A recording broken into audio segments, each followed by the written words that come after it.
Chaque matin est un duel silencieux. Non pas contre le monde, mais contre ton esprit. C'est dans les premières minutes de la journée que beaucoup perdent déjà la bataille. Ils se réveillent et se livrent au téléphone, à la précipitation, aux plaintes, sans se rendre compte qu'ils abandonnent le contrôle de leur propre vie. Mais toi, tu n'es pas ici pour répéter ce cycle. Tu es ici parce que tu as déjà compris qu'il existe un autre chemin, le chemin stoïcien, de discipline, de clarté et de force intérieure. Et dans cette vidéo, je vais te montrer 10 leçons pratiques du stoïcisme pour transformer le début de ta journée, reprendre le commandement de ton esprit et commencer chaque matin comme le premier pas d'une nouvelle version de toi. Avant de continuer, écris dans les commentaires. Aujourd'hui sera une grande journée. Je suis stoïcien. Ce n'est pas seulement une phrase, c'est toi qui reprends le contrôle. 1. Ne commence jamais ta journée en te plaignant. As-tu déjà réfléchi à quelle est la première pensée que tu nourris au réveil? Parce qu'elle est plus qu'une simple pensée. Elle est la graine émotionnelle de ta journée. Elle est le ton qui accorde tout ton comportement. Elle est le sol où tes prochaines décisions vont pousser. Si tu te réveilles en murmurant, en te plaignant, en t'irritant de ce qui n'a pas marché comme tu voulais, tu n'es pas seulement en train de t'exprimer. Tu es en train d'entraîner ton esprit à chercher ce qui ne va pas. Et il va le trouver. Marc Aurèle le savait. Il avait l'habitude de se rappeler dès son réveil que le monde présenterait des difficultés, qu'il rencontrerait des personnes ingrates, des situations imprévisibles, des inconforts inévitables, mais que cela importait moins que la manière dont il choisirait de réagir. La plainte du matin paraît petite, mais c'est un déclencheur puissant. Quand tu commences ta journée en te plaignant, ton esprit passe en mode de rareté. Tu te places, sans t'en rendre compte, dans le rôle de victime. Et tout ce qui viendra ensuite sera interprété à travers ce filtre, celui du ressentiment, de l'irritation et de l'impuissance. Mais tu peux inverser ce schéma. Tu peux te réveiller et respirer avec intention. Tu peux te rappeler, avant même de sortir du lit, de la personne que tu es en train d'essayer de devenir. Et tu peux choisir la posture de celui qui dirige son propre esprit, même quand le monde est encore désorganisé à l'extérieur. Éviter la plainte, ce n'est pas faire semblant que tout va bien. C'est un entraînement, un raffinement, un acte de maîtrise intérieure. C'est se dire à soi-même, oui, il y a des problèmes, mais je ne vais pas me laisser contaminer par eux dès le départ. Parce que la première heure de ta journée n'appartient pas au chaos, elle appartient à la construction. Tu peux utiliser ce moment pour renforcer ton centre émotionnel, pour remercier, respirer, t'aligner, ou tu peux gaspiller cette heure précieuse en réagissant à ce qui est hors de ta portée, en revivant des blessures anciennes, en amplifiant des bruits qui ne méritaient même pas de place dans ta conscience. C'est pourquoi, avant de dormir, plante l'intention. Et au réveil, choisis de commencer avec direction. Comme le disait Henry David Thoreau, les choses ne changent pas, nous changeons. Et changer commence ici, avec la décision presque invisible de ne pas se plaindre, de ne pas se perdre dans ce qui manque, mais d'agir comme quelqu'un qui est prêt à construire ce qui compte. Si tu es arrivé jusqu'ici, commente « Aujourd'hui, je choisis d'évoluer ». Cela peut être le premier pas pour dominer ton esprit, avant qu'il ne soit dominé par tout ce qui t'arrache à ton centre. 2. Commence ta journée en traçant la voie et non en courant simplement dessus. Se lever tôt ne change pas ta vie si tu ne sais pas où tu vas. Être occupé ne signifie pas évoluer. Et courir toute la journée, sans intention, ne fait que t'éloigner encore plus de toi-même. C'est pour cela qu'avant de plonger dans les tâches, les exigences et les obligations que le monde impose, tu dois te poser une question simple et puissante. Qu'est-ce que, si je le fais aujourd'hui, rendra cette journée digne d'être vécue? Sans direction, n'importe quelle urgence devient une priorité. Sans intention, n'importe quelle distraction paraît importante. Et quand la nuit arrive, il ne reste que cette frustration silencieuse de celui qui a été occupé toute la journée, mais qui n'a pas touché à ce qui compte vraiment. Les stoïciens le savaient. Marc Aurèle, même en tant qu'empereur, ne commençait jamais sa journée sans réfléchir à ce qui était essentiel. Il écrivait pour lui-même comme on grave un rappel pour ne pas se perdre dans le chaos. Tout, un cheval, une vigne, a été créé pour un devoir. Pour quelle tâche alors as-tu toi-même été créé? Cette question n'est pas trop philosophique, elle est pratique. Parce que si tu ne sais pas ce que tu essaies de construire, n'importe quel bruit devient un nouveau chemin. Et quand tu t'en rends compte, Tu n'es pas en train de vivre ta vie, tu es seulement en train de réagir à celle des autres. Définir un but pour la journée, ce n'est pas faire une liste infinie de tâches et de rendez-vous. C'est tracer une ligne claire entre ce qui te fait avancer et ce qui ne fait que drainer ton énergie. C'est se réveiller avec présence et se dire « Aujourd'hui, je vais mettre mon temps au service de ce qui m'approche de l'essentiel. » Peut-être que ce sera un pas dans ton travail, peut-être une nouvelle habitude, peut-être une conversation que tu repousses depuis longtemps. Peu importe la taille de l'action, ce qui compte, c'est la direction. Parce qu'un seul choix, même petit, fait avec intention, soutient l'édifice de ton évolution. Pense à une construction. Une seule vis, placée au bon endroit, empêche tout de s'effondrer. Avec ta journée, c'est la même chose. Une décision claire, prise dès le matin, peut être ce qui te maintient solide quand la confusion commence. Alors, ne commence plus jamais une journée en pilote automatique. Ne permets pas au monde de décider pour toi. Réveille-toi avec intention. Choisis ton but. Marche avec clarté. Car celui qui sait où il veut aller choisit autrement. Et celui qui choisit autrement vit avec plus de force, plus de concentration, plus de vérité. Si ce choix a déjà commencé à naître en toi, écris ici en commentaire. Aujourd'hui, je marche avec intention. Parce que le temps est ton bien le plus précieux, et chaque matin est une chance qui ne se répétera jamais. 3. Ta force naît des petits choix. Tout le monde admire la discipline dans les grands accomplissements, mais presque personne ne remarque que la véritable force naît dans les détails que personne ne voit. Marc Aurèle a écrit « Nous devons nous discipliner dans les petites choses et, à partir de là, progresser vers des choses de plus grande valeur. Si tu as mal à la tête, exerce-toi à ne pas jurer. Ne jure pas chaque fois que tu ressens une douleur à l'oreille. Et je ne dis pas que tu ne peux pas te plaindre, simplement, ne te plains pas avec tout ton être. Cette phrase n'est pas seulement poétique, c'est une clé. Elle te rappelle que ton esprit est façonné non pas dans les grandes batailles de la vie, mais dans la manière dont tu réponds aux petites provocations du quotidien. Il est facile de parler de discipline quand tout est en ordre. Mais l'entraînement réel commence quand le réveil sonne et que ton lit paraît plus convaincant que tes objectifs. Quand ton téléphone vibre avant même ta première pensée consciente et que tu dois décider si tu commences la journée en nourrissant ta clarté ou ta distraction. Ces moments, apparemment petits, sont en réalité des décisions structurelles. Ils façonnent ton humeur, ton énergie, ton attention. Chaque choix du matin est comme un vote silencieux pour la personne que tu es en train de devenir. Et c'est pour cela que maîtriser le matin, ce n'est pas faire plus, c'est faire mieux. C'est choisir de se lever même avec de la paresse. C'est commencer la journée par une lecture, une phrase de concentration, une respiration consciente et comprendre que ce n'est pas une perte de temps. C'est un investissement dans ta santé mentale, dans ton attention, dans ta liberté émotionnelle. Parce que plus tu te renforces à l'intérieur, moins tu deviens prisonnier de ce qui se passe à l'extérieur. La vraie discipline ne crie pas, ne s'exhibe pas, ne réclame pas d'applaudissements. Elle se manifeste simplement dans la maîtrise de soi face à l'impulsion, dans le choix de la présence face à la précipitation, dans la fidélité silencieuse à ta propre évolution. Et la bonne nouvelle, c'est que tu n'as pas besoin de tout maîtriser, tu as seulement besoin de commencer par ce qui est devant toi. Aujourd'hui, par exemple, décide que tu ne vas pas simplement te réveiller. Tu vas t'éveiller avec intention, avec clarté, avec discipline. Si ce choix fait partie de ton prochain réveil, écris ici en commentaire. Aujourd'hui, j'entraîne ma force dans les petites choses. Parce que c'est ainsi que commence la véritable transformation, avec des gestes que personne ne voit, mais que tu ressens et qui changent tout à l'intérieur. 4. Entre dans la journée avec clarté, pas avec illusion. La plupart des gens commencent la journée en espérant que tout se passe bien, mais l'espoir sans préparation n'est que naïveté. Car il suffit d'une critique blessante, d'un retard hors de ton contrôle ou d'un petit échec pour que ton esprit s'effondre. Et alors surgit le drame intérieur, comme si l'univers avait tendu un piège personnel. Mais ce n'est pas le monde qui t'a fait tomber. C'est l'illusion que tout devait être parfait pour que tu puisses rester debout.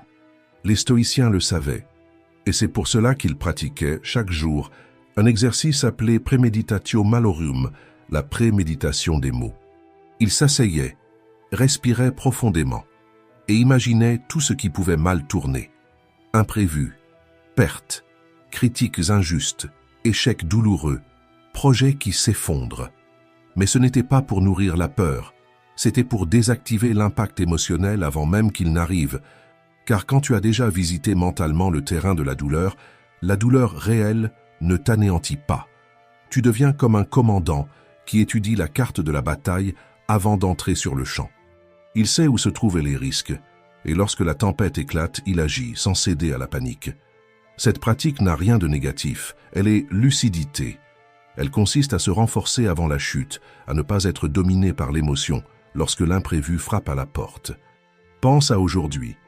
Et si quelque chose se passait mal dans ton travail, dans ce que tu as planifié avec tant de soin, et si quelqu'un te décevait, et si une mauvaise nouvelle arrivait, comment vas-tu réagir? La plupart des gens se bloquent parce qu'ils ne se sont jamais préparés intérieurement à l'inconfort. Mais toi, tu peux choisir autrement. Dès ton réveil, avant d'ouvrir ton téléphone, avant d'être aspiré par les urgences du monde, arrête-toi 1 minute et demande-toi avec sincérité quelle est la chose la plus difficile qui pourrait arriver aujourd'hui et comment est-ce que je veux réagir si cela se produit vraiment. Cette simple question peut changer le cours de ta journée, parce que celui qui considère le pire avec sérénité répond avec fermeté. Celui qui a déjà entraîné son esprit à l'inconfort ne plie pas devant lui. Et celui qui maîtrise ses émotions au cœur de la difficulté gouverne sa propre vie, même au milieu du chaos. La plupart ne font que survivre à leur journée. Peu sont réellement préparés à les vivre avec courage. Tu décides, dès le matin, de quel côté tu veux être. Si cette force a déjà commencé à naître en toi, écris ici en commentaire. Aujourd'hui, je me prépare avec courage. Parce que l'imprévu viendra toujours, mais il n'a plus besoin de te dominer. 5. Agis comme quelqu'un qui sait que le temps n'attend pas. Tu n'as pas tout le temps du monde. Et plus tôt tu comprends cela, plus ta vie devient vivante. Ce n'est pas une pensée agréable, mais c'est réel. La plupart des gens vivent comme s'ils étaient immortels, repoussent l'essentiel, retardent les conversations, étouffent des désirs légitimes et laissent leur propre vérité pour plus tard. Mais les stoïciens pensaient différemment. Chaque matin, ils se rappelaient une idée simple et transformatrice. Memento mori, souviens-toi que tu vas mourir. Non pas comme un avertissement sombre, mais comme un appel urgent à la vie. Parce qu'une existence entière peut être gaspillée par celui qui l'oublie. Marc Aurèle a écrit « Ce n'est pas la mort qu'un homme doit craindre, mais de n'avoir jamais commencé à vivre. » Et cette phrase devrait résonner en toi chaque jour, parce que tant que tu vis comme si tu avais un temps infini, tu continues à repousser ce qui compte. Tu continues à éviter les décisions difficiles. Tu continues à te justifier avec le vieux « pas maintenant, plus tard, je verrai après ». Mais et si le plus tard ne venait jamais? Pense avec sincérité. Combien de mots as-tu avalé par peur? Combien de fois t'es-tu tu pour plaire? Combien de jours as-tu rempli de tâches vides, seulement pour sauver les apparences? N'attends pas de perdre quelqu'un pour valoriser le présent. N'attends pas un choc, une maladie, une absence, pour comprendre que la vie a une échéance. Parce que lorsque tu comprends que le temps est fini, tout change. Ce qui est urgent perd de la force, et ce qui est essentiel prend de la place. Chaque matin se transforme en une chance réelle de faire autrement. De vivre avec plus de courage, de te rapprocher de ce qui a du sens, de mettre ton âme dans les petites choses. Alors demande-toi, si aujourd'hui était le dernier, de quoi voudrais-je me souvenir en me couchant? D'une journée vécue avec présence ou d'un jour de plus gaspillé par l'inertie? Tu ne contrôles pas combien de temps il te reste, mais tu peux contrôler comment tu vas utiliser le temps que tu as aujourd'hui. Et cela commence maintenant, en arrêtant de vivre en pilote automatique, en arrêtant de repousser ce qui te renforce, en arrêtant de prétendre que ta vérité peut encore attendre un peu. Parce que vivre vraiment n'est pas une question de temps, c'est une question de présence, d'intention et de courage. Réaffirme pour toi-même, aujourd'hui, je choisis de vivre avec courage. Parce que le temps passe de toute façon, la différence, c'est qui choisit d'être entier pendant qu'il passe. 6. Domine ta journée en contrôlant tes impulsions. Les premières heures de la journée sont comme les fondations d'une maison. Si tu construis à la hâte, le moindre tremblement fait tout s'écrouler. Et c'est précisément à ce moment-là, lorsque l'esprit ajuste encore le ton des émotions, que beaucoup se perdent. Il suffit d'une notification inattendue, d'une demande mal placée, d'un souvenir inconfortable, et la réaction prend le contrôle avant même que la conscience ne se réveille. L'impulsivité est traîtresse, elle déforme ta vision, trouble ton jugement et transforme des situations simples en champs de mine émotionnels. Tu commences bien ta journée et, en un clin d'œil, tu es vidé, irrité, distrait, sans même t'apercevoir comment tu en es arrivé là. Mais les stoïciens savaient quelque chose que beaucoup n'ont pas encore compris. Épictète disait « Nous ne contrôlons pas les événements qui nous arrivent, mais nous contrôlons la manière dont nous choisissons d'y répondre. » Cette phrase, si elle est vécue vraiment, change tout. Parce que le problème n'a jamais été ce qui t'arrive, le problème commence lorsque tu oublies que tu peux choisir comment répondre. Et dès le matin, lorsque l'émotionnel est encore vulnérable et que le corps s'éveille lentement, tout semble plus intense que cela ne l'est en réalité. C'est là que la lucidité doit intervenir. Fais un pas en arrière, à l'intérieur, respire consciemment, observe comme un stratège observe le champ de bataille, avec clarté et non avec précipitation, avec intention et non avec impulsion. Cette pause entre le stimulus et la réponse est l'endroit où naît ton pouvoir. C'est dans ce petit intervalle que tu peux choisir, ne pas réagir avec colère, ne pas te défendre automatiquement, ne pas alimenter des discussions inutiles qui vident ton énergie. Tu as une maîtrise totale de cela. L'autocontrôle n'est pas faire semblant de ne pas ressentir de la colère, de la frustration ou de la peur. Ce n'est pas non plus devenir froid ou indifférent. L'autocontrôle, c'est le courage de regarder ce que tu ressens et de choisir malgré tout la réponse qui te renforce. Si quelqu'un te critique, tu peux choisir d'analyser et non d'attaquer. Si un imprévu survient, tu peux respirer avant d'agir. Si quelqu'un tente de te provoquer, tu peux choisir le silence, non par faiblesse, mais parce que tu sais te gouverner intérieurement. Et c'est le matin que cette pratique devient la plus puissante.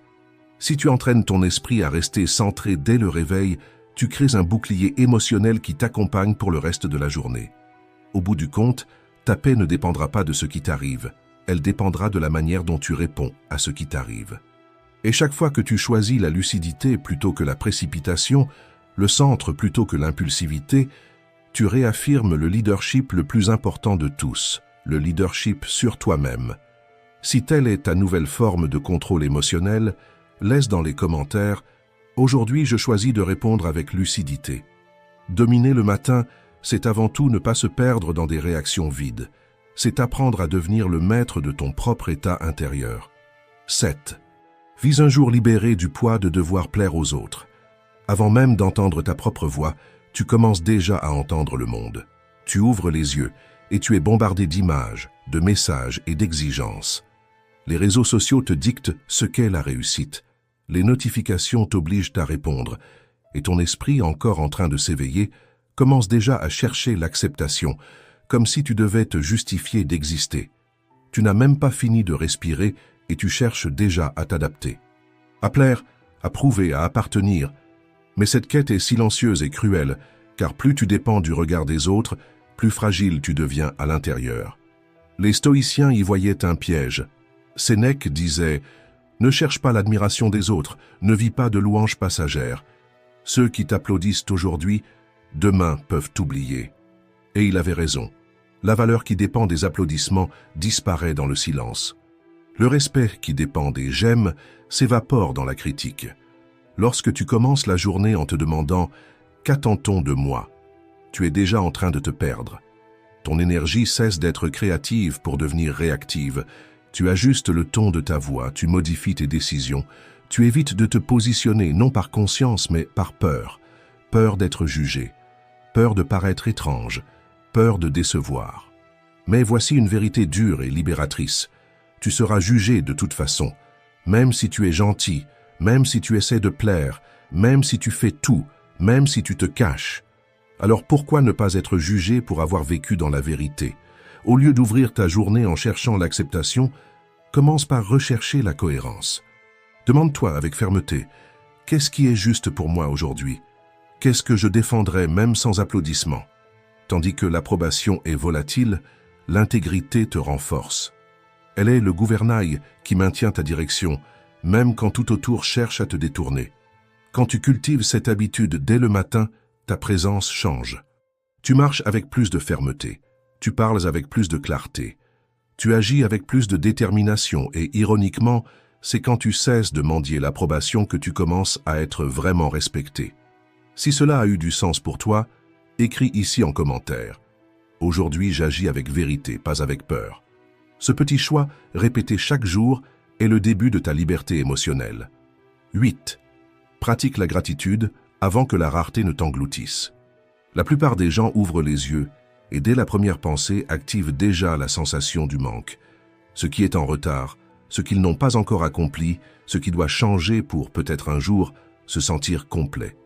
Et sans s'en rendre compte, ils commencent déjà la journée avec une dette émotionnelle. Comme si la vie leur devait quelque chose, comme si rien n'était suffisant. C'est ce schéma invisible qui emprisonne l'esprit avant même le premier café. Les stoïciens y voyaient l'un des plus grands poisons de l'âme. Ils savaient que désirer davantage est naturel, mais lorsque le désir devient compulsion, il détruit la capacité d'apprécier le présent. Sénèque disait « Pauvre n'est pas celui qui possède peu, mais celui qui désire toujours plus ». Et cela nous enseigne un nouvel angle. La véritable abondance ne réside pas dans ce qui manque, mais dans ce que tu as le courage de reconnaître comme précieux maintenant. Se réveiller avec gratitude n'est pas un cliché, c'est un acte de lucidité. C'est se rappeler que beaucoup de choses qui paraissent aujourd'hui normales furent autrefois des rêves. Le toit qui t'abrite, le corps qui respire, la nourriture qui t'attend, la chance de recommencer encore une fois. Mais si tu n'entraînes pas tes yeux à voir, ton esprit continuera à projeter la rareté, et ton cœur, même entouré de miracles, continuera à se sentir vide. La gratitude n'ignore pas les défis, mais elle crée un sol ferme avant la tempête.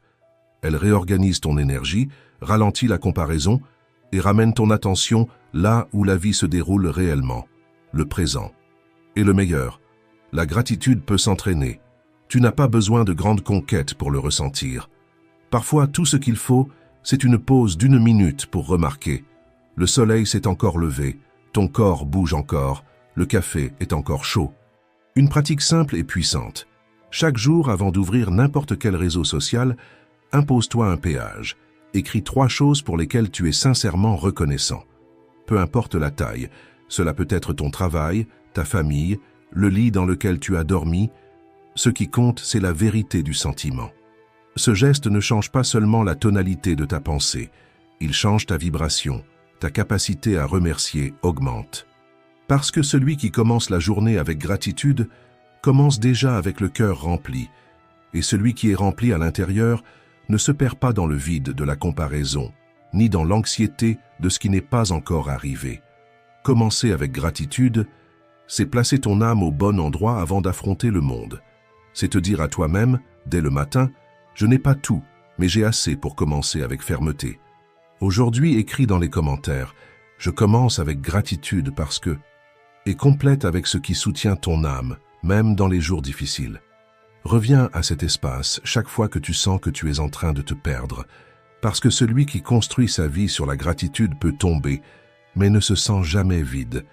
Il n'oublie jamais d'où il vient, il ne cesse jamais de voir une raison de continuer. 9. Réécris ton histoire aujourd'hui. Tu n'es pas prisonnier de la version d'hier. Peu importe combien de fois tu as échoué, combien de promesses tu as brisées, ou combien de matins tu as commencé en disant « Aujourd'hui ce sera différent ». Et pourtant, tu as répété les mêmes schémas. Si tu écoutes cela maintenant, cela signifie que tu as encore le pouvoir de choisir, et il n'existe pas de moment plus symbolique pour recommencer que le matin. Marc Aurèle commençait ses journées en se rappelant qu'il avait le contrôle sur ses attitudes, pas sur ce qui allait arriver. C'est cela, la liberté. Ne pas dépendre des circonstances, mais des décisions. Et créer une nouvelle habitude, c'est exactement cela. Déclarer en silence que tu peux encore te transformer. Peut-être veux-tu commencer petit, 1 minute de méditation, une page écrite dans un cahier, un verre d'eau avant le café, ou simplement l'habitude de ne plus t'abandonner, de ne plus répéter cette vieille excuse. Cela peut sembler peu, mais pour l'esprit, c'est un nouveau chemin. Parce que le cerveau apprend par la répétition, mais il se transforme par la décision. Et chaque fois que tu agis différemment dès le réveil, tu envoies un message puissant à toi-même. Je ne suis pas mon passé. Je suis ce que je choisis de pratiquer maintenant. Tu n'as pas besoin de devenir une autre personne du jour au lendemain, mais tu dois commencer à agir comme quelqu'un qui est en train d'écrire une nouvelle histoire, même si personne ne le voit, même si cela semble encore difficile, même si le monde et même toi au début en doutent.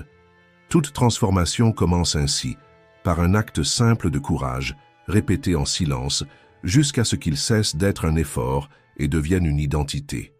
Écris en commentaire. Aujourd'hui, je décide d'agir différemment. Parce qu'une décision prise tôt le matin peut être le tournant que tu attendais. Peu importe comment étaient tes jours précédents, ce que tu fais aujourd'hui a le pouvoir de tout réécrire. 10. La première victoire de la journée commence dans tes mains. Avant de sortir dans le monde, avant d'ouvrir n'importe quel réseau social, avant même de te lever du lit, respire profondément et demande-toi « Qu'est-ce qui est réellement sous mon contrôle aujourd'hui ?» Cette question simple, posée avec calme et conscience, peut tracer la ligne entre une journée guidée par la frustration et une journée vécue avec clarté. La plupart des gens se réveillent et plongent déjà dans le chaos. Notifications, obligations, pression, attente. Ils se placent au centre de tout ce qu'ils ne peuvent pas contrôler, et pour cette raison ils se perdent. Le temps qu'il fait, la circulation, l'humeur des autres, ce qui a déjà mal tourné, tout devient une menace. Mais le problème n'a jamais été le monde. C'est l'endroit erroné où ton attention a été placée. Marc Aurèle disait « Tu as pouvoir sur ton esprit, non sur les événements extérieurs. Prends-en conscience et tu trouveras la force. » Cette phrase change tout, parce que lorsque tu commences ta journée en essayant de contrôler l'incontrôlable, tu pars déjà affaibli. Mais lorsque tu commences centré sur ce qui dépend seulement de toi, ton attitude, ta discipline, ton choix de concentration, alors tu entres sur le terrain avec puissance et non avec peur. Pense à aujourd'hui. Si quelque chose se passe mal dans le projet que tu prépares depuis des semaines, si quelqu'un te traite avec indifférence ou tente de te déstabiliser dès le matin, si une nouvelle inattendue bouleverse ta routine, si ce problème que tu croyais résolu réapparaît encore une fois, vas-tu réagir par impulsion, te laisser contaminer par la colère, perdre ton centre? Ou vas-tu respirer profondément, te rappeler qui tu es en train de devenir et répondre avec présence? Cette différence réside dans une seule décision, où tu as placé ton contrôle. Et cela se construit avant tout, dans les premières minutes de ta journée. C'est pourquoi crée un rituel stoïcien silencieux. Avant de toucher ton téléphone, avant de nourrir l'anxiété, fais un choix intérieur. Dis-toi, aujourd'hui, j'assume ce qui est à moi et je lâche ce qui ne l'est pas. Tu n'as pas besoin de tout contrôler. Tu dois seulement empêcher que ce qui est dehors te contrôle à l'intérieur. Et si aujourd'hui, par hasard, tu t'es réveillé tard, tu t'es énervé, tu as perdu du temps avec des distractions, ou tu t'es laissé piéger par des choses qui ne dépendent pas de toi, respire et pardonne-toi avec maturité. Non pas comme quelqu'un qui invente des excuses pour répéter les mêmes erreurs, mais comme quelqu'un qui prend un engagement sincère envers un nouveau départ.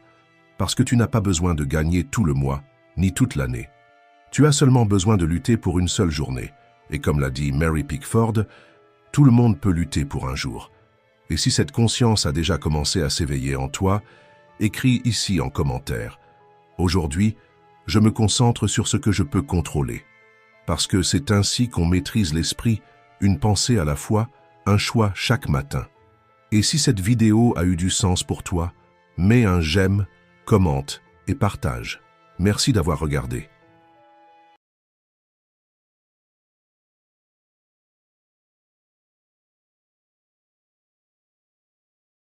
À faire taire ses voix, à retrouver la fermeté intérieure et à transformer toute faiblesse en énergie pour avancer. Ce sont 10 leçons pratiques de la philosophie stoïcienne, unies à la psychologie moderne, pour remporter l'une des plus grandes victoires de la vie, cesser d'être prisonnier de ta propre pensée. Et tout commence maintenant. Écris dans les commentaires « Aujourd'hui, je choisis le calme ». Ce geste simple sera ton premier engagement envers le changement.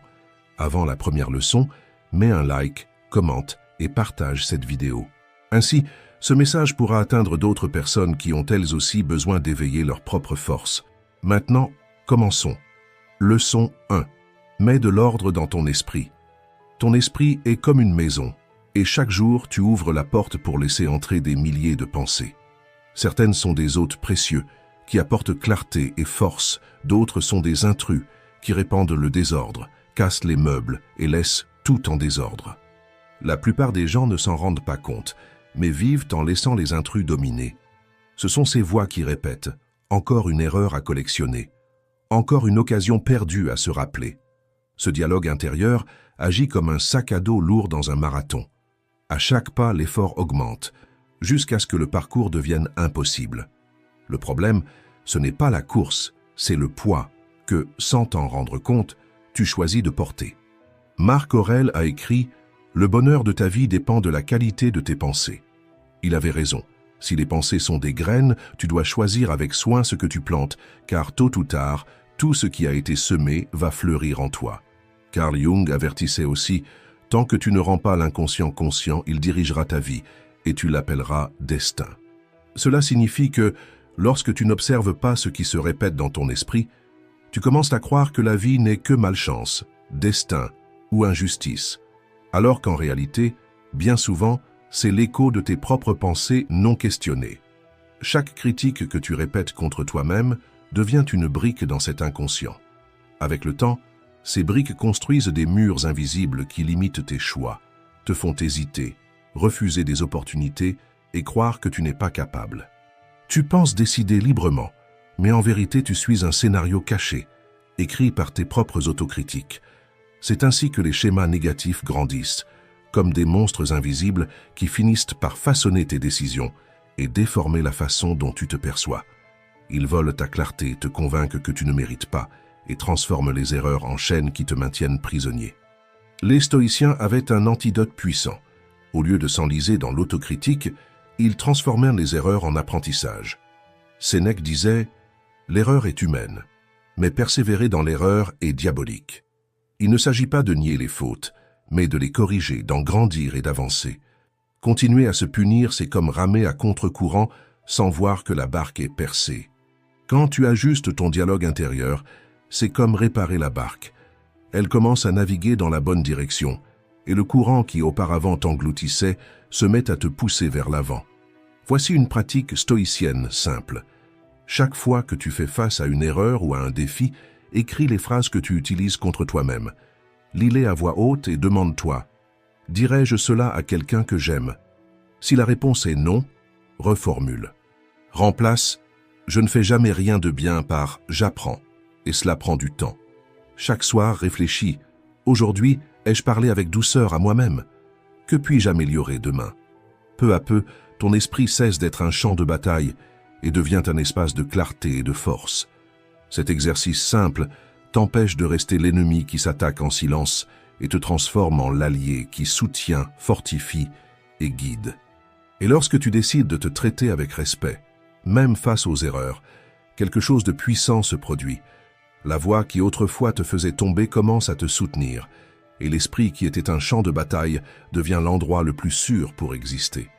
Parce qu'au fond, ce ne sont pas les critiques extérieures qui te blessent le plus, mais les mots que tu répètes à toi-même. Et si ces mots se transforment en clarté, en courage et en confiance, rien ne pourra t'arrêter. Laisse dans les commentaires « Aujourd'hui, je choisis d'être mon allié ». Parce que lorsque tu as toi-même à tes côtés, aucune erreur n'est capable de te définir et aucun doute n'est assez fort pour t'empêcher d'avancer. Leçon 2. Utilise la méditation à ton avantage.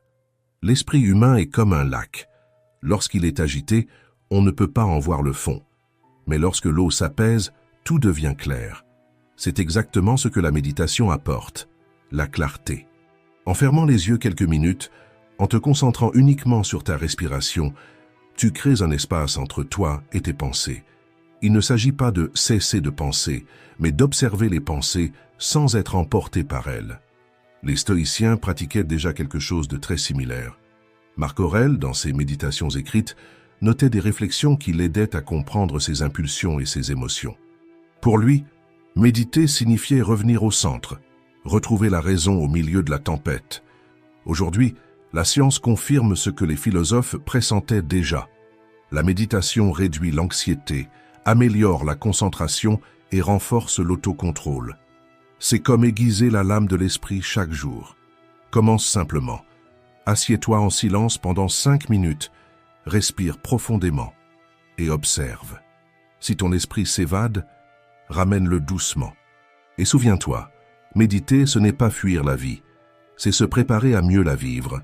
Chaque minute que tu consacres à cet exercice est comme construire une forteresse intérieure. Et plus tu pratiques, plus il devient difficile pour le chaos extérieur d'envahir ta paix. Leçon 3. Surmonte la peur avec la force des stoïciens.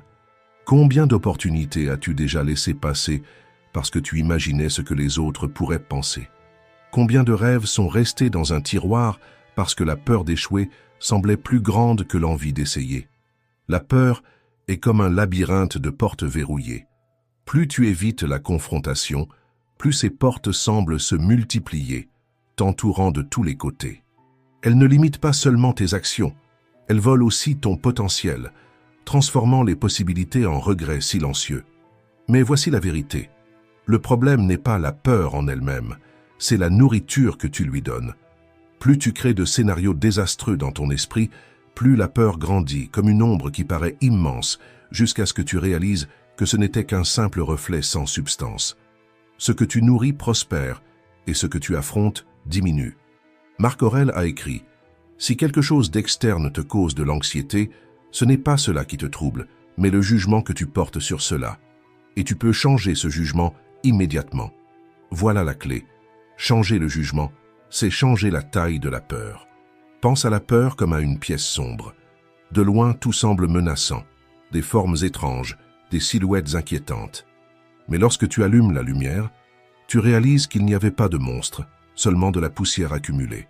Cela fonctionne ainsi. Au lieu de fuir la peur, tu la places devant toi, comme si tu allumais la lumière dans une pièce sombre. Ferme les yeux et imagine avec précision le pire qui pourrait arriver dans la situation qui te paralyse. S'il s'agit d'une présentation, visualise le moment où tu oublies tes mots. S'il s'agit d'une décision difficile, imagine l'erreur qui survient. Et demande-toi, si cela se produit vraiment, qu'est-ce qui pourrait réellement mal tourner? Est-ce que je perdrai tout, ou bien ne ferai-je qu'affronter un inconfort passager? Et si ça se passe mal, comment puis-je y faire face? La plupart du temps, tu vas te rendre compte que ce que tu appelais monstre n'était qu'une ombre. Ce n'était pas un abîme infranchissable, mais un obstacle plus petit qu'il n'y paraissait. Cette clarté réduit l'intensité de la peur, car tu cesses de lutter contre l'inconnu et tu commences à voir ce qui est réel. Confucius disait « Il vaut mieux allumer une petite bougie que de maudire l'obscurité ». Et Susan Jeffers, auteure de « Trembler mais oser quand même », a montré que faire un petit pas réduit déjà de façon drastique l'intensité de la peur. C'est comme regarder une rivière qui paraît profonde, mais en mettant le pied dans l'eau, découvrir qu'elle est bien plus basse qu'on ne le croyait. Alors, que faire concrètement? D'abord, donne un nom à ta peur. Ne dis pas seulement « j'ai peur d'échouer ». Demande-toi « échouer à quoi? Qu'est-ce qui m'effraie exactement ?» Ensuite, utilise la technique du pire scénario. Si ça tourne mal, quelle est la conséquence réelle? Et comment puis-je y faire face? Et, enfin, agis même avec la peur. N'attends pas une confiance totale. Fais un petit pas, mais avance. À chaque mouvement, la peur diminue et tu deviens plus fort. La peur n'a pas besoin d'être une ennemie, elle peut être une boussole, pointant vers les endroits où tu peux le plus grandir. Très souvent, ce qui t'effraie le plus est exactement ce qui te transforme le plus. Alors, la prochaine fois que la peur surgit, demande-toi, cette peur est-elle un véritable avertissement de danger ou simplement un signe que je suis sur le point de grandir? Quand tu fais face à tes peurs, tu découvres que ce qui semblait être un monstre n'était qu'une ombre, et la vie s'ouvre avec beaucoup plus de clarté et de courage. Leçon 4. Élimine les idées qui bloquent ta croissance. Que fais-tu lorsqu'une ampoule grille? Tu n'insistes pas à essayer de l'allumer, en espérant qu'elle fonctionne de nouveau soudainement. Tu la remplaces simplement par une nouvelle. Maintenant réfléchis. Combien de fois fais-tu le contraire avec tes propres pensées? Tu gardes des idées qui ont déjà grillé, qui n'éclairent plus rien, mais tu insistes dessus comme si un jour elles allaient illuminer ton chemin. Des pensées comme « il est déjà trop tard pour moi, je ne suis plus capable d'aimer, j'ai toujours agi ainsi ». Ces pensées sont comme des chaussures trop serrées. Chaque pas que tu fais avec elles ne fait qu'accentuer la douleur, jusqu'à ce que marcher devienne insupportable. Tu enlèverais la chaussure, n'est-ce pas? Alors pourquoi ne pas appliquer la même logique à ton esprit en remplaçant ce qui limite par quelque chose qui libère? Cléante d'Assos disait « Tout comme l'eau façonne la pierre, les pensées façonnent notre esprit. » Et il avait raison. Les pensées répétées ont le pouvoir de sculpter notre perception du monde. Le problème, c'est que lorsque nous laissons les pensées négatives se répéter, elles creusent des marques profondes, transformant des situations passagères en murs qui paraissent infranchissables. Mais souviens-toi, une pensée n'est pas une sentence éternelle. Elle peut être remplacée. Remplacer « il est déjà trop tard pour moi » par « je vais essayer », ce n'est pas seulement de l'optimisme vide, c'est de la neuroscience. Andrew Huberman explique que chaque fois que tu choisis consciemment une nouvelle pensée, ton cerveau crée des connexions différentes, et plus tu les renforces, plus elles deviennent solides. Pense à cela comme à traverser un champ de boue. Au début, sortir du chemin tracé demande des efforts, les pieds s'enfoncent, le corps résiste. Mais plus tu choisis de marcher dans une autre direction, plus ce nouveau sentier devient ferme, jusqu'à ce que l'ancien disparaisse de lui-même. Les pensées sont comme des outils. Si tu essaies de planter un clou avec un tournevis, cela ne fonctionnera jamais même si tu insistes, mais en le remplaçant par l'outil adéquat, le travail devient fluide. De la même manière, insister sur des pensées rouillées ne fait que retarder ta vie. Le progrès commence lorsque tu remplaces ce qui ne sert plus par des idées qui ouvrent de nouvelles possibilités. Cela demande de la pratique, mais chaque substitution est une brique posée sur un chemin plus solide. Et petit à petit, ton esprit cesse d'être un entrepôt d'idées lourdes et devient un atelier de clarté et de force. Voici l'exercice stoïcien. Aujourd'hui, choisis seulement une pensée qui a l'habitude de te limiter. Écris-la, confronte-la et remplace-la par une autre qui t'emmène plus loin. Répète cet échange pendant une semaine. Comme quelqu'un qui remplace une ampoule grillée, tu verras comment une nouvelle lumière commence à illuminer tout l'espace de ta vie. Et le premier défi est de le déclarer dans les commentaires. Écris « Aujourd'hui, je remplace le doute par la force ». Parce que lorsque tu décides de remplacer l'obscurité par une nouvelle lumière, même la plus petite pensée peut devenir l'étincelle qui transforme ton chemin. Leçon 5. Transformer la négativité en clarté. Les pensées négatives sont comme des fissures dans un mur. Plus vous essayez de les ignorer, plus elles s'étendent jusqu'à compromettre toute la structure. Vous pouvez bien les recouvrir de peinture, mais tôt ou tard, elles reviennent encore plus grandes. Et c'est exactement ce qui se passe dans votre esprit. Ce n'est pas le ton de voix de votre patron, la réponse sèche d'un ami ou la file d'attente au supermarché qui vous bouleverse réellement, mais la façon dont vous interprétez ces épisodes. Le poids que vous accordez à chaque détail devient la fissure qui, peu à peu, affaiblit votre confiance. Les stoïciens ont enseigné un chemin différent. Au lieu de fuir les pensées, mettez-les en question. Sénèque disait que chaque idée devait être mise à l'épreuve. Marc Aurèle, dans ses méditations, se posait toujours la même question. Est-ce que cela dépend de moi? Si ce n'était pas le cas, il refusait simplement d'y dépenser de l'énergie. Et vous pouvez faire de même. Quand quelque chose vous blesse, arrêtez-vous et demandez-vous « Pourquoi cela m'affecte-t-il autant? Cette pensée est-elle réelle ou n'est-elle qu'un reflet de la peur ?» Bien souvent, vous vous rendrez compte que ce n'est pas un véritable problème, mais seulement une réaction automatique. Même la science le confirme. Martin Seligman, créateur de la psychologie positive, a montré que réinterpréter les situations change la manière dont elles impactent votre esprit. Autrement dit, ce n'est pas le problème qui vous détruit, c'est la lentille avec laquelle vous le regardez. Par exemple, au lieu de penser « j'ai échoué, je suis un raté », dites « j'ai échoué, mais je peux en tirer une leçon ». Ce changement n'efface pas les problèmes, n'améliore pas le niveau de vos défis, mais redéfinit la manière dont vous y réagissez et cela change tout. Faites l'essai. Écrivez vos pensées négatives sur une feuille de papier comme s'il s'agissait de fissures. Pour chacune, demandez-vous « est-ce réel? Est-ce que cela dépend de moi? Quelle est la probabilité que cela arrive vraiment ?» Ensuite, remplacez chaque pensée par une version plus réaliste.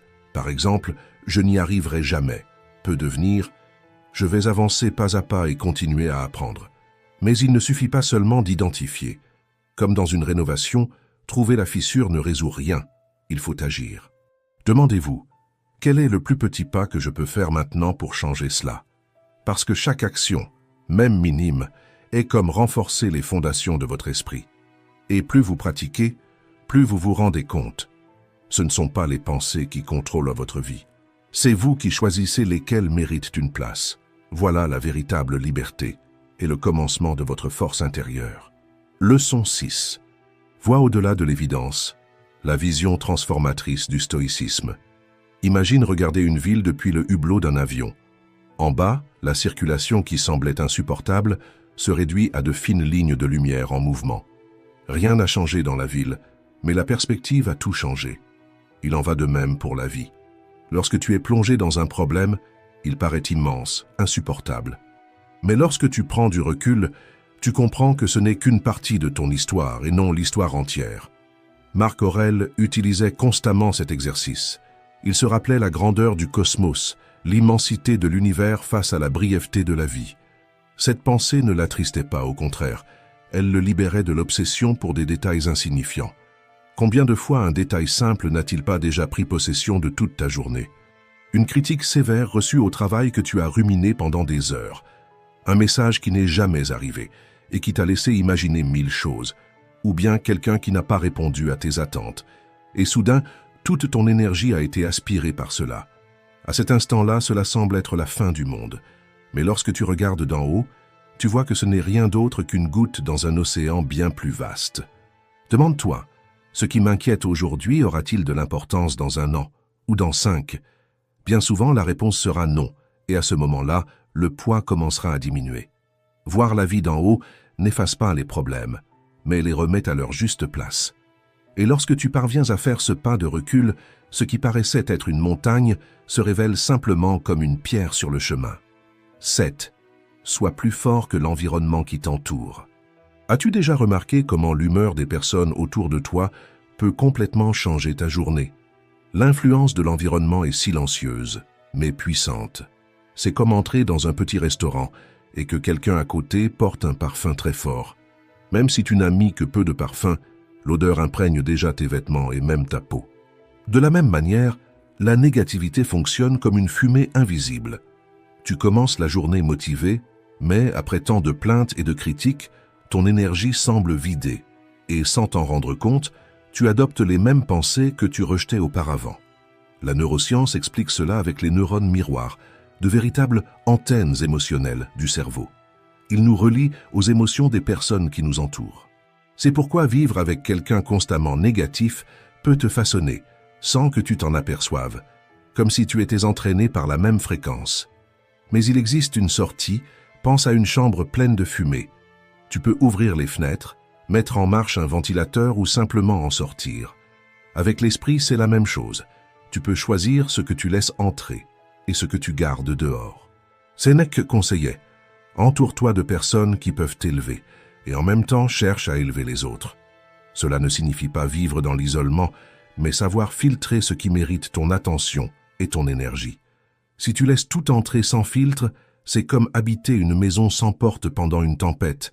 Tu ne contrôles pas la pluie, mais tu peux protéger l'intérieur de ta demeure. Daniel Goleman, dans L'intelligence émotionnelle, explique que les émotions négatives sont hautement contagieuses. Mais lorsque tu développes la conscience émotionnelle, tu apprends à séparer ce qui est à toi de ce qui est influence extérieure. C'est comme installer une porte vitrée. Tu vois ce qui est dehors, mais tu décides de ce qui peut entrer. Protéger ton esprit exige de la pratique. Si chaque jour les nouvelles chargées, les réseaux sociaux ou les conversations toxiques aspirent ton énergie, essaie de fermer ces fenêtres ouvertes. Cela peut signifier mettre en sourdine certains profils qui ne diffusent que du pessimisme, quitter des groupes où la conversation ne dépasse jamais les plaintes, éteindre la télévision lorsque tout ce qui passe n'est que tragédie, refuser ce café où l'on critique toujours la vie des autres, ou simplement laisser ton téléphone de côté pendant quelques heures. De petits choix comme ceux-ci empêchent la négativité d'entrer sans invitation et redonnent à ton esprit l'air pur dont il a besoin pour respirer. Lorsque tu fermes ces fenêtres, tu gagnes quelque chose d'encore plus précieux, du temps et de la vie. Et ce temps n'est pas destiné à être rempli par davantage de distractions, mais par ce qui renouvelle ta vitalité. Marcher en plein air, être avec des personnes qui t'inspirent, ou investir dans un loisir qui nourrit ton esprit. Chaque choix de ce type est comme poser une pierre solide dans les fondations de ta forteresse intérieure. Les stoïciens appelaient cela la citadelle intérieure, un espace de stabilité en toi, qu'aucune tempête extérieure ne peut renverser. Ce n'est pas un mur d'isolement, mais un refuge de conscience et de clarté. Tu construis cette citadelle lorsque tu apprends à méditer, réfléchir, lire, ou simplement à te taire quelques minutes chaque jour. C'est dans ce silence que l'esprit retrouve sa force et devient inébranlable. Souviens-toi, tu ne contrôles pas la tempête dehors, mais tu contrôles la manière dont elle entre dans ta maison. Quand quelqu'un essaie de t'entraîner vers le pessimisme, sois le gardien de ton énergie, ferme la porte à ce qui contamine, renforce les murailles de ce qui te soutient. Parce que lorsque tu crées cette citadelle intérieure, l'environnement cesse de te dominer et tu deviens l'influence positive qui transforme l'environnement. 8. Résous la cause, pas le symptôme. Pense à un tiroir de ta maison. Au début, il ne contient que quelques objets inutiles. Un stylo sans encre, une feuille froissée, une clé dont tu ne te souviens même plus l'usage. Cela paraît inoffensif, alors tu laisses comme ça. Mais avec le temps, le tiroir se remplit de choses inutiles jusqu'à ce que, lorsque tu as besoin de trouver quelque chose d'important, il n'y ait plus ni place ni clarté. L'esprit fonctionne de la même manière. De petites pensées négatives, des habitudes nocives ou des relations qui épuisent ton énergie commencent discrètement, presque invisiblement. Mais si tu ne les affrontes pas, elles s'accumulent jusqu'à étouffer ce qui compte vraiment. Sénèque disait « L'homme sage est satisfait de son âme », et c'est pourquoi il n'a pas besoin de l'approbation des autres. Quand tu tolères ce qui te fait du mal, une dépendance, une pensée destructrice, une relation qui dépasse tes limites, tu sacrifies ta paix en échange de quelque chose qui ne devrait jamais avoir plus de valeur que toi-même. Couper le mal à la racine exige du courage et de l'honnêteté. C'est regarder à l'intérieur de soi et se demander « Cela a-t-il encore un sens dans ma vie? Cette habitude, cette relation, cette pensée me renforce-t-elle ou m'affaiblit-elle » Presque toujours, des excuses apparaissent. « Ce n'est pas si grave » ou « Je réglerai ça plus tard ». Mais pendant que tu repousses, le problème grandit. Pense à un arbre pour qu'il fleurisse, il doit être taillé. Les branches sèches et malades doivent disparaître pour laisser la place au neuf. La vie est pareille. Si tu ne retires pas ce qui a déjà accompli son rôle, l'essentiel ne trouve pas l'espace pour grandir. Pratique cela. Dans les prochains jours, choisis une petite racine à couper.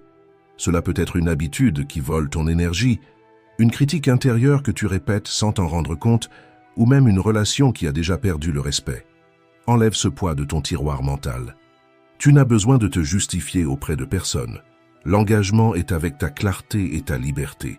Écris dans les commentaires « Aujourd'hui, je coupe le mal à la racine ».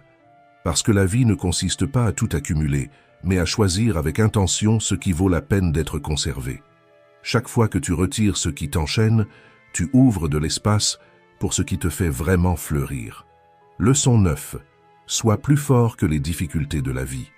Imagine-toi marchant sur un chemin plein de trous, après une tempête, le sol est mouillé, glissant. Chaque pas demande un effort redoublé. À certains moments, le doute surgit. Est-ce que je vais réussir à aller jusqu'au bout? Mais la seule manière de traverser ce chemin, c'est de continuer à avancer un pas après l'autre. La vie ressemble souvent à cela. Les pressions apparaissent comme des trous, des pierres, de la boue. La négativité tente de t'entraîner vers le bas, mais c'est justement à ce moment-là que ta force doit se révéler. Marc Aurèle rappelait « Ce qui fait obstacle devient le chemin ». Les obstacles ne sont pas là pour nous arrêter, mais pour nous façonner en quelqu'un de plus fort. Chaque difficulté que tu affrontes est une chance de te préparer à quelque chose de plus grand. Pense à Nick Vujicic, né sans bras et sans jambes. Il aurait pu se limiter à ce qu'il n'avait pas, mais il a choisi de se concentrer sur ce qu'il pouvait faire. Aujourd'hui, il inspire des millions de personnes, non pas parce que sa vie a été facile, mais parce qu'il a montré que le courage et le but sont plus forts que n'importe quelle limitation physique. Maintenant, ramène cela à ta vie. Peut-être que ton obstacle n'est pas de naître sans membres, mais de perdre un emploi qui semblait garanti, d'affronter une maladie inattendue ou de devoir recommencer après une grande déception. La manière dont tu réagis dans ces moments-là définit si la douleur sera un poids qui te paralyse ou une force qui te relève. La psychologue Edith Grothberg, spécialiste de la résilience, explique que ce qui fortifie l'esprit humain, c'est de trouver un sens aux épreuves. Quand tu décides qu'une perte sera une leçon ou qu'une déception servira à ouvrir de nouveaux chemins, tu cesses d'être victime de la situation et tu en deviens le protagoniste. Viktor Frankl, survivant des camps de concentration nazis, l'a vécu dans sa chair. Il ne pouvait pas changer la faim, la violence, ni la douleur autour de lui. Mais il a découvert qu'il avait encore la liberté sur une chose, le sens qu'il donnait à la souffrance. C'est pourquoi il a écrit « Quand nous ne pouvons pas changer la situation, nous sommes mis au défi de nous changer nous-mêmes. » Et c'est cela l'essence de la force intérieure. Tu ne choisis pas la tempête, mais tu choisis qui tu seras face à elle. Bien souvent, la vie nous place devant des situations impossibles à changer, irréversibles. Et c'est justement dans celle-ci que nous devons apprendre à faire face. Pense à un divorce difficile. Les parents portent des douleurs, des rancunes et des frustrations, mais ils doivent malgré tout trouver la maturité pour mettre les sentiments des enfants au-dessus de leurs propres blessures. Ce n'est pas simple, mais c'est un choix de force prendre soin, participer et protéger le cœur de ces enfants, afin qu'ils puissent grandir sans porter un fardeau qui ne leur appartient pas. C'est cela, l'essence de la résilience. Quand tu ne peux pas changer la situation, tu peux encore changer la manière dont tu y réagis. Ce n'est pas porter le monde sur tes épaules, mais avancer d'un pas de plus, même petit.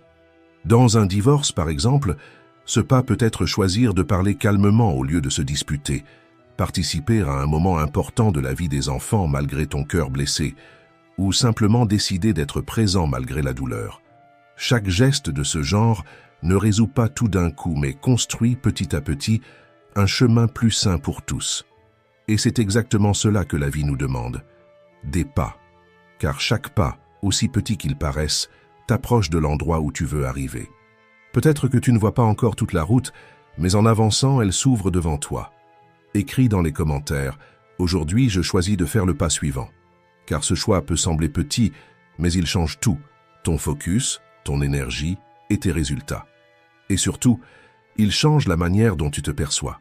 Et si cette vidéo t'a aidé d'une manière ou d'une autre, laisse un like et abonne-toi pour en apprendre davantage sur la maîtrise émotionnelle. Cela fera une vraie différence dans ta vie. Merci d'avoir regardé.